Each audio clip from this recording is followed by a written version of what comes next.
First contact and revelation. The first sign came on an ordinary Tuesday. A pinpoint of light appeared near Jupiter's orbit, visible only to the world's most powerful telescopes. Within hours, that light had grown and accelerated, moving with impossible speed toward Earth. By Wednesday morning, every major observatory on the planet was tracking it. Dr. Elena Reeves stared at the notification on her phone, ignoring the lukewarm coffee in her other hand. As head of xenorchaeology at the Global Institute, she had spent 15 years being ridiculed for her theories about ancient alien influence on early human development. Now, as she watched the live stream from NASA, her hands trembled. "The object has reached lunar orbit and appears to have stopped," announced the NASA spokesperson, her professional demeanor cracking slightly. "We can now confirm it is approximately 1.8 kilometers in length and displays characteristics consistent with artificially constructed technology." Elena's phone rang. The caller ID read, "Government restricted." "Dr. Reeves," said a voice when she answered. "This is General Mitchell. A helicopter will arrive at your location in 30 minutes. Pack for an extended stay. Your expertise is needed." Before she could ask questions, the line went dead. The sprawling military complex outside Washington, D.C. buzzed with frantic activity. Elena was escorted through multiple security checkpoints before entering an underground facility she never knew existed. Inside the command center, screens displayed the alien vessel from various angles. It resembled an elongated teardrop, its surface a shimmering blue-black that seemed to absorb rather than reflect light. "Dr. Reeves," General Mitchell nodded curtly. He was a tall man with steel-gray hair and eyes that missed nothing. "Welcome to Operation First Light. Why am I here?" Elena asked. "I study theoretical ancient alien influences on human development, not modern spacecraft." "Because of these," the general said, gesturing to another screen. Elena's breath caught. The screen showed images of artifacts, stone tablets covered in markings that matched symbols she had documented in her research, artifacts that had been dismissed by mainstream archaeology. "Where did you find these?" "Various locations over the past decade. Classified, of course. Your papers on possible alien-human contact 30,000 years ago caught our attention. You were right, Doctor." Before Elena could process this, alarms blared. A lieutenant rushed over. "Sir, the vessel is broadcasting. On all frequencies, in every language simultaneously." The screens flickered, then displayed a humanoid figure. It had iridescent blue skin, large almond-shaped eyes, and 6 fingers on each hand. Despite its alien appearance, something about its face seemed oddly familiar. "People of Earth," it spoke in perfect English, its mouth movements synchronized with the words. "I am Commander Talon of the Celestial Reclamation Fleet. We mean no harm. We have come to recover what was left behind." 3 days later, Elena found herself aboard a military transport plane bound for Chile, accompanied by General Mitchell, 2 Special Forces soldiers, and an alien named Lyra, who served as Commander Talon's chief archaeologist. Lyra's presence had caused a stir when she transported down from the vessel, the first confirmed alien to set foot on Earth in modern times. Her movements were graceful, almost liquid, and she spoke with a melodic accent that made Elena think of wind chimes. "Your species has advanced remarkably quickly," Lyra observed as they flew, studying Elena with those large, mesmerizing eyes. "Our records indicated you were using stone tools when our explorers visited. Now you have digital technology and primitive space travel. 30,000 years is a long time for humans," Elena replied cautiously. "Why did your people leave Earth in the first place? And why return now?" Lyra's expression shifted subtly. "Our survey ship was damaged in an unexpected solar event. The crew established emergency bases while attempting repairs. We lost contact. Only recently did our civilization recover enough from our own difficulties to mount a recovery mission." "Recover what exactly?" General Mitchell interjected, his voice tense. "Technology that should not be left unattended," Lyra answered. Our scans indicate that geological shifts and your climate changes are disturbing some of our installations. If activated improperly, the consequences could be significant. The plane touched down at a remote airstrip in the Atacama Desert. Elena had done field work here before. It was one of the driest places on Earth, perfect for preserving ancient artifacts.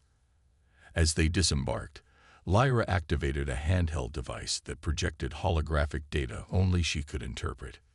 "This way," she said, pointing toward a featureless expanse of sand and rock. They traveled by jeep until Lyra indicated they should stop.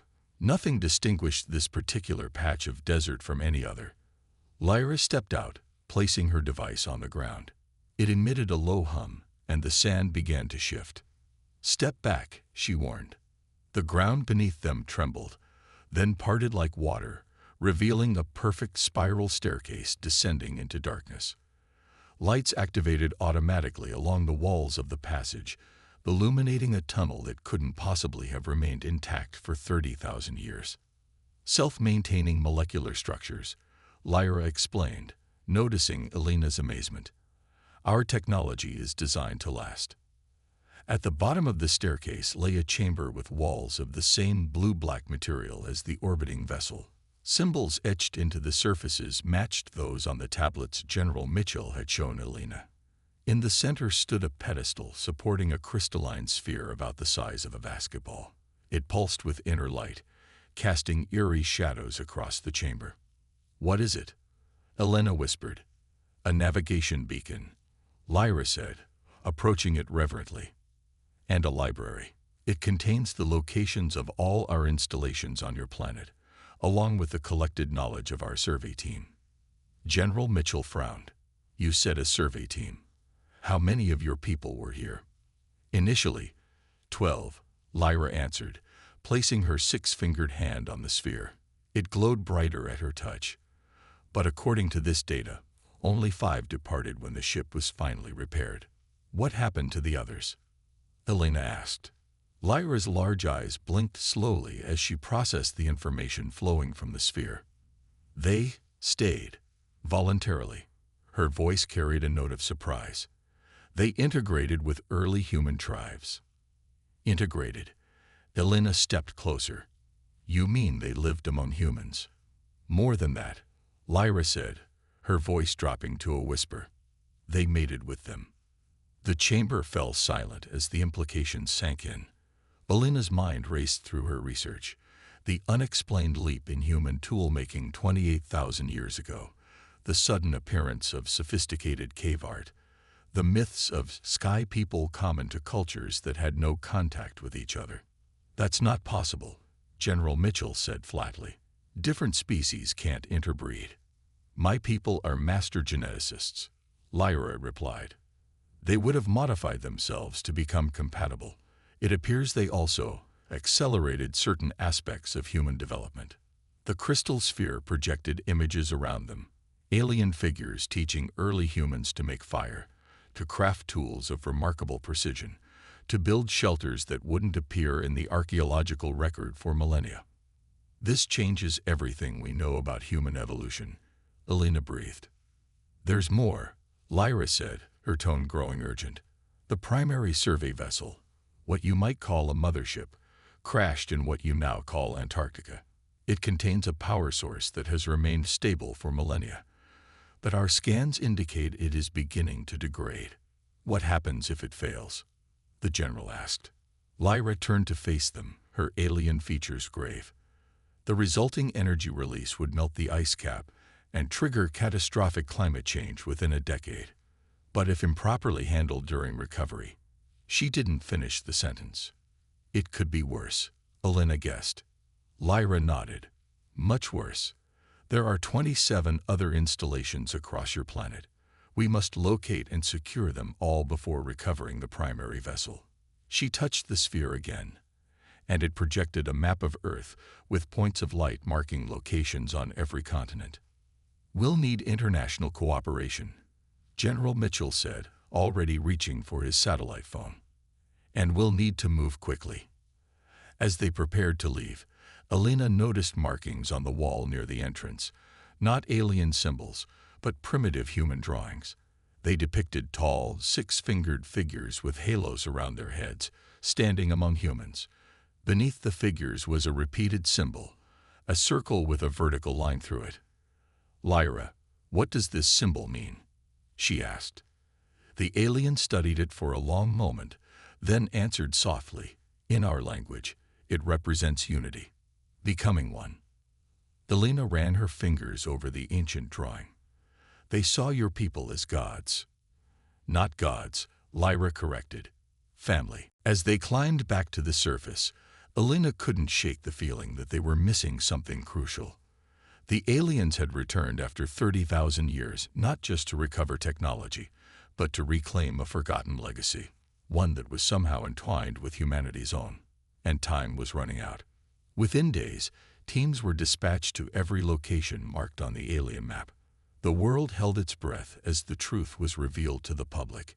Aliens had not only visited Earth in prehistoric times, but had influenced human development and potentially interbred with early humans. Religious leaders debated the theological implications. Scientists scrambled to rewrite textbooks. Military leaders from all nations eyed each other warily, each wanting access to the alien technology for themselves. As Elena prepared to join the expedition to Antarctica, where the most dangerous recovery awaited, she reviewed ancient cave paintings collected from sites around the world. All showed the same six-fingered beings, the same symbol of unity, and all depicted a massive object half buried in ice, an object they now knew was still there, its power source growing increasingly unstable. What she couldn't understand was why the aliens who stayed behind had hidden their existence from human history. If they had integrated with human tribes and shared their knowledge, why didn't they maintain open contact? What had caused them to fade into myth and legend? The answer, she suspected, lay beneath the Antarctic ice, along with other secrets that might change humanity's understanding of its place in the cosmos forever. Race against time. The Antarctic wind howled across the ice shelf as the transport helicopter descended toward the temporary base camp. Elena peered through the window at the sprawling collection of modular buildings, heavy equipment, and military vehicles that had transformed this desolate landscape in just 2 weeks. 20 nations had contributed to this unprecedented joint operation, setting aside geopolitical differences in the face of a potential global catastrophe. Or so it seemed on the surface. "Not everyone's playing nice," General Mitchell shouted over the rotor noise, noticing Elena's expression. "Russian and Chinese teams have been operating independently, and we've lost contact with the Brazilian expedition in the Amazon. Everyone wants to be first to secure alien tech." Elena frowned. "Lyra warned us about mishandling the installations."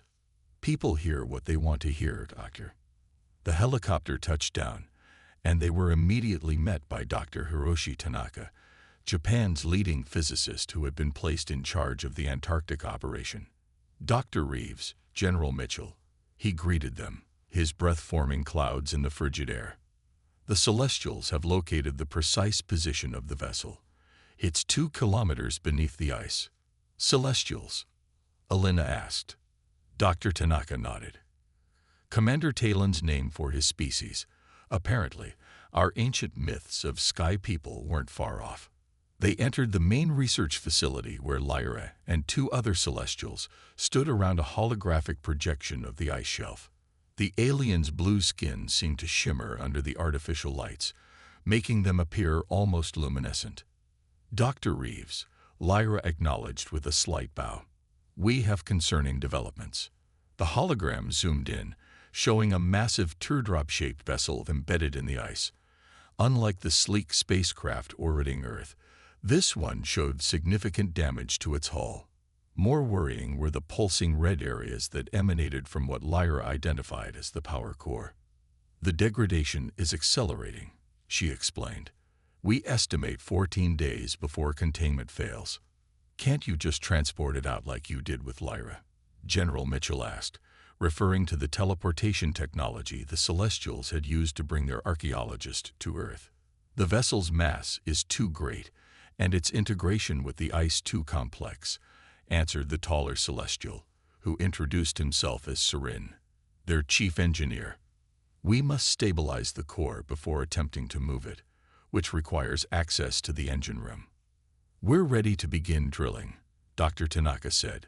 Our thermal drills can reach the depth within 72 hours. Sarin shook his head. Too slow and potentially too dangerous. The vibrations could trigger a cascade failure. What do you suggest? Elena asked. Lyra manipulated the hologram, highlighting points around the vessel. We have identified 3 access tunnels created by the original crew. They've been sealed for millennia, but with the right frequency calibration, we can reopen them. Without disturbing the power core, Soren added. General Mitchell studied the projection skeptically. Those tunnels are still under 2 kilometers of ice. Not precisely, Lyra said. The celestial technology has kept them intact and partially clear. The longest tunnel extends to within 300 meters of the surface. That's still a lot of ice to clear, Dr. Tanaka observed. We have brought molecular separation technology, Sorin explained. It can create a passage without generating heat or vibration. As they debated the technical details, Elena's attention drifted to a separate holographic display showing the other installation recovery operations around the world. Most appeared to be proceeding smoothly, but several locations flashed with warning indicators. What's happening at these sites? She asked, pointing to the flashing lights. Commander Talon, who had been silent until now, stepped forward. Complications. The installation in the Amazon was breached by unauthorized personnel. The protective systems activated. What does that mean? General Mitchell demanded. The facility's security measures incapacitated the intruders, Talon said calmly. No permanent damage to the humans, but the technology has initiated a lockdown protocol. And these others? Elena pointed to flashing indicators in Russia, China, and North Africa. Similar situations, Talon replied. Your governments are not as cooperative as they claim. General Mitchell's face darkened. I need to make some calls. As he left, Elena studied the Celestials carefully. Despite their openness, she couldn't shake the feeling they weren't sharing everything. Lyra, I've been reviewing the artifacts we've recovered. The cave paintings, tablets, and symbols. There's a recurring theme I don't understand. What theme is that, Dr. Reeves? Conflict. Many of the oldest depictions show 2 different groups of Celestials, apparently fighting each other. And this symbol. She pulled up an image on her tablet showing the Unity symbol with a jagged line through it. It appears in later artifacts, like a warning. Lyra exchanged glances with Talon before responding. Our history, like yours, is not without discord. The explorers who came to Earth represented different ideological factions. You mean they were enemies? Elena pressed. Not initially, Talon answered. The expedition was collaborative. But isolation changes perspectives. Those who chose to stay developed different beliefs about their relationship with early humans. Before Elena could ask more questions, alarms blared throughout the facility. Dr. Tanaka rushed to a monitoring station. Seismic activity near the vessel, he reported urgently. And we've detected an unauthorized drilling operation 3 kilometers east of our position. Who would be crazy enough to drill in this weather? General Mitchell asked, returning from his calls. A technician manning the radar station answered. We're picking up Chinese thermal signatures, sir. They're using some kind of advanced boring technology. Talon's normally impassive face showed genuine alarm. If they breached the ice above the vessel. He was interrupted by a violent tremor that shook the entire facility. Equipment crashed to the floor, and warning lights flashed across the monitoring stations. Power fluctuations in the core. Sorin shouted, manipulating the holographic controls frantically. The Chinese drilling has triggered a structural shift in the ice sheet. How long do we have? General Mitchell demanded. Hours, not days, Lyra said grimly. We need to access the vessel immediately. 2 hours later, Elena found herself descending through a perfect cylindrical shaft cut by the Celestials' molecular separation technology. Alongside her were Lyra, Sorin, and a small team of specialists from various nations. The tunnel walls glowed with an eerie blue light emanating from the alien technology. The original access point should be directly ahead, Lyra said as they reached the 300-meter mark. The tunnel ended at what appeared to be solid ice, but when Sorin placed a device against it, the ice became transparent, revealing an ancient doorway beyond. Symbols matching those from the Atacama installation decorated its frame. "These are bloodlocks," Sorin explained, examining the door, "tied to celestial DNA. After 30,000 years." One of the human scientists asked skeptically. "Our technology is designed to endure," Lyra reminded them, placing her hand on a specific symbol. The door remained sealed. "I don't understand," she murmured, trying again. "It should recognize my genetic pattern." Elena recalled the cave paintings showing two factions of Celestials. What if the crew that stayed behind modified the locks to keep the others out? Lyra's expression darkened. That would mean the division was more serious than our records indicate. Sorin examined the symbols more closely. "There's a secondary authentication pattern here. It requires both celestial and human DNA. A hybrid key," Elena realized. The Celestials who stayed behind wanted to ensure only their descendants, part celestial, part human, could access the vessel. "That's impossible," one of the military officers objected. "If there were human-alien hybrids walking around, we'd know it." "Would we?" Elena asked. After 30 millennia of genetic dilution, the most obvious physical traits would disappear. 6 fingers would become 5. Blue skin would fade to human tones, but certain genetic markers might remain dormant in the DNA.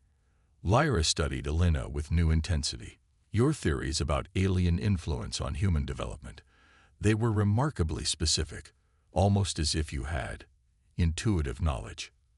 Elena felt a chill that had nothing to do with the Antarctic cold. "Are you suggesting?" "Try the lock, Dr. Reeves," Sorin said quietly. With a trembling hand, Elena placed her palm against the ancient door where Lyra had touched. For a moment, nothing happened. Then symbols around the frame began to glow, and the massive door slid open without a sound. "That's impossible," she whispered. Lyra's expression was unreadable. Not for a descendant. Before Elena could process this revelation, another tremor shook the tunnel, more violent than before. Pieces of ice crashed down around them. "The core is destabilizing faster than predicted," Sorin warned. "We must hurry." They rushed through the doorway into a corridor that defied its age. Despite 30,000 years beneath the ice, it appeared as new as the day it was sealed. The walls were lined with the same blue-black material as the other installations, pulsing with faint internal light.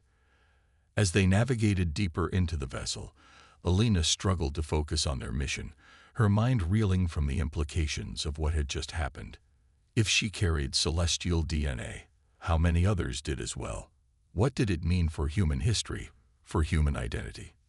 The corridor opened into a vast chamber, the heart of the vessel. Unlike the perfectly preserved corridors, this room showed signs of ancient battle. Scorch marks marred the walls. Equipment lay shattered on the floor. And at the center, a massive crystalline structure pulsed with unstable energy, its once perfect form cracked and leaking visible waves of power. "The main reactor," Sorin said, rushing to a control panel. "It's worse than we feared." While the Celestials worked to stabilize the core, Elena noticed something on the far wall, a mural depicting the ship's original crew. There were 12 Celestials shown in the image, but her attention was drawn to writing beneath it, not in alien symbols, but in an ancient form of Proto-Indo-European script she recognized from her research. The testament of the Seed-Bringers, she translated aloud, her years of study finally finding purpose. "We who chose to remain when the purifiers would have destroyed this emerging world. We who saw potential where others saw only primitive beings. We who seeded ourselves into this planet's children to guard against the day of return." "Purifiers?" General Mitchell asked, having joined them in the chamber.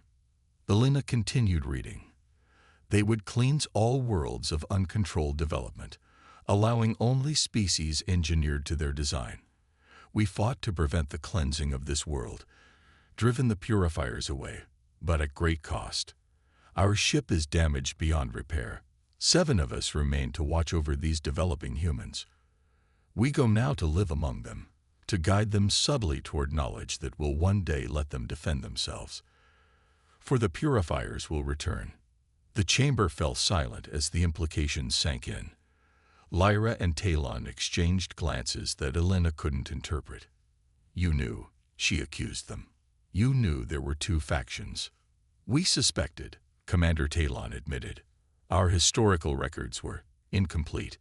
The great catastrophe that befell our civilization destroyed much of our past." "Or someone edited it," Elena suggested, "to hide the truth about why some of your people stayed behind." Another violent tremor interrupted them, nearly knocking everyone off their feet. Consoles sparked and equipment crashed to the floor. "The core is reaching critical," Sorin shouted. "I need help stabilizing the containment field." As the celestial engineers worked frantically to prevent disaster, Elena noticed another inscription near the mural, this one in celestial symbols. "What does this say?" she asked Lyra, pointing to it. The alien archaeologist hesitated before answering. "It is a genetic authorization code. With it, one can access all the knowledge stored in the ship's memory banks, including the truth about your history, about what really happened here." Before Lyra could respond, a section of the wall slid open, revealing a hidden chamber. Inside was a single stasis pod, still active after 30 millennia. "Life signs detected," one of the human scientists reported, checking his equipment. "Someone's alive in there." Talon approached the pod cautiously. Impossible. No stasis technology could last this long.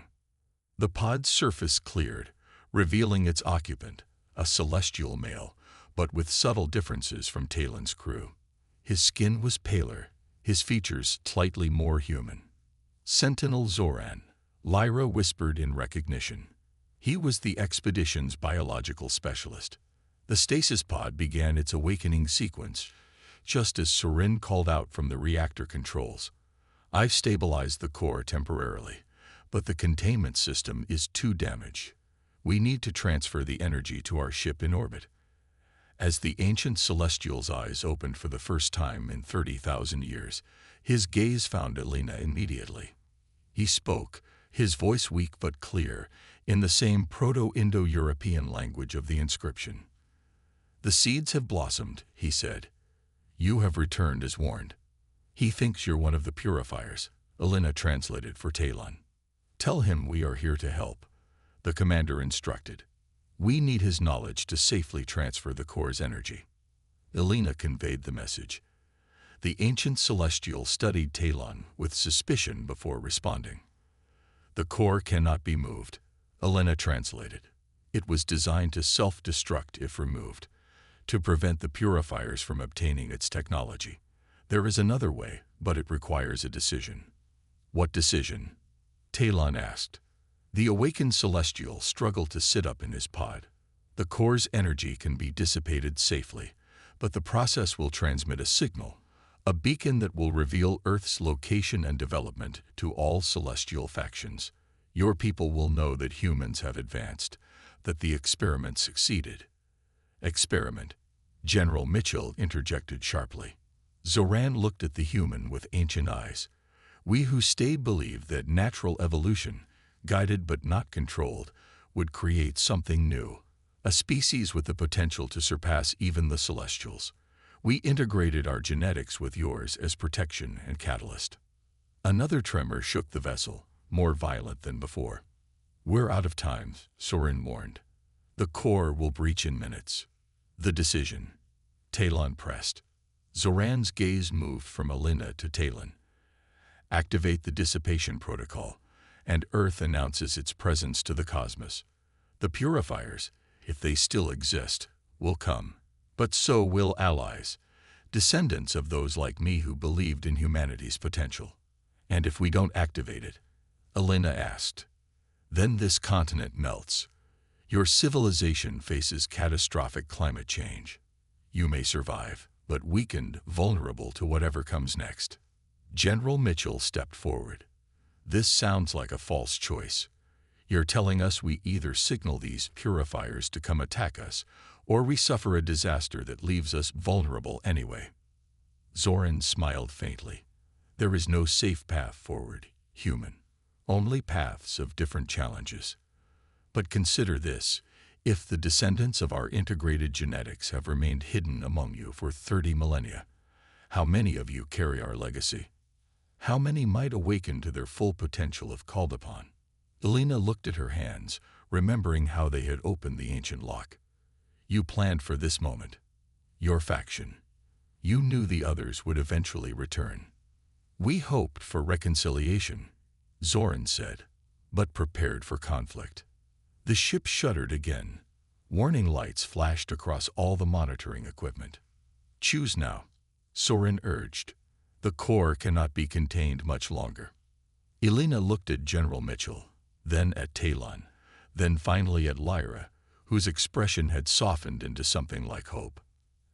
Activate the protocol, Elena said firmly. Earth has never run from a challenge.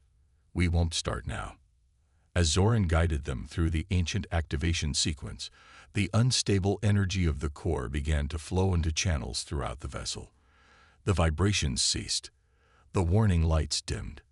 It is done, the ancient celestial said. The signal goes out.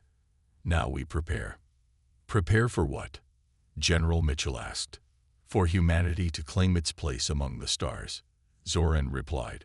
Not as subjects or specimens, but as equals, perhaps even as teachers. As the energy dissipation completed, a new holographic display activated in the center of the chamber, showing Earth at the center of expanding rings of light that represented the outgoing signal. Beyond them, distant points of light began to respond, some moving toward Earth, others away. So it begins, Zoran said quietly. Elena watched the display, feeling both terror and exhilaration. Humanity had just announced its presence to the cosmos, ready or not, but they wouldn't face whatever came next alone. The legacy of those ancient celestials who had seen potential in primitive humans lived on, in their descendants, in their shared DNA, and in the knowledge they had left behind. How long do we have? She asked. Before they arrive? Years, perhaps decades. Zoran answered. Time enough to prepare, if you use it wisely. Elena nodded, thinking of all the other installations around the world, each containing pieces of advanced knowledge left behind by the Celestials who had stayed. Knowledge that could help humanity leap forward technologically if they could set aside their divisions and work together. Then we'd better get started, she said. As they prepared to leave the ancient vessel, now stabilized but still transmitting its powerful signal to the stars, Elena felt a strange sense of completeness, as if pieces of a puzzle she'd been working on her entire life had finally fallen into place. The mystery of humanity's seemingly miraculous cognitive leap forward 30,000 years ago. The recurring myths of sky people in ancient cultures worldwide. The inexplicable advancement in tool-making and art that had puzzled archaeologists for generations.